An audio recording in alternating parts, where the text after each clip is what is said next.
The technology was returned by 30 submarines through a large commando action.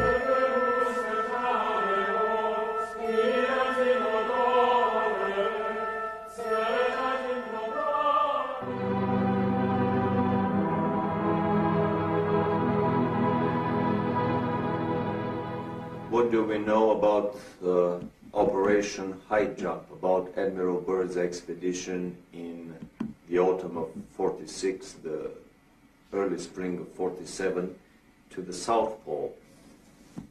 This is an expedition that has been almost forgotten, and it's very hard to come up with any information about it.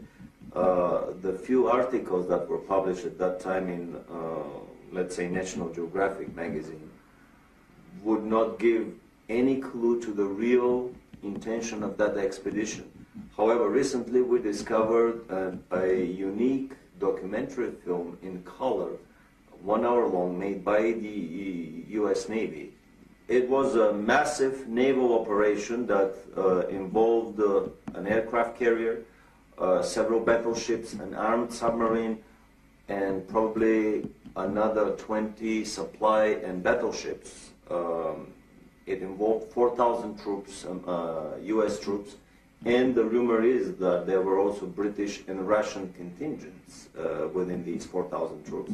It was a massive naval operation. It was not, as it has been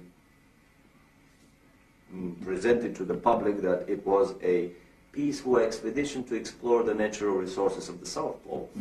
They descended to Little America, which is the place of the previous Admiral Byrd landings on the South Pole.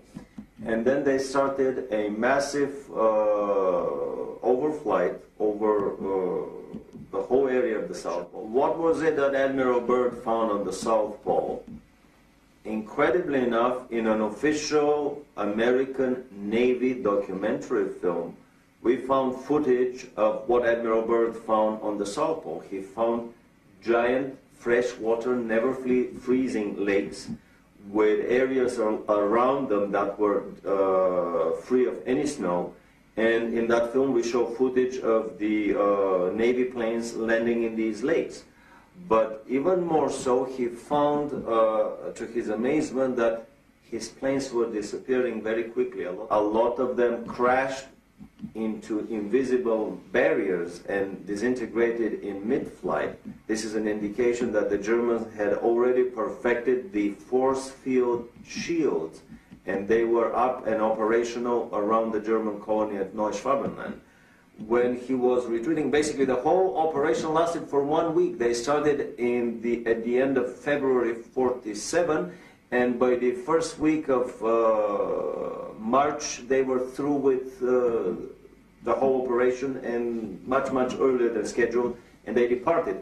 And in an interview at Buenos Aires on his way back, Admiral Byrd made the incredible statement that the Third World War would probably be with an adversary coming from the polar regions of our planet, an adversary that has the ability to fly unobstructed from pole to pole.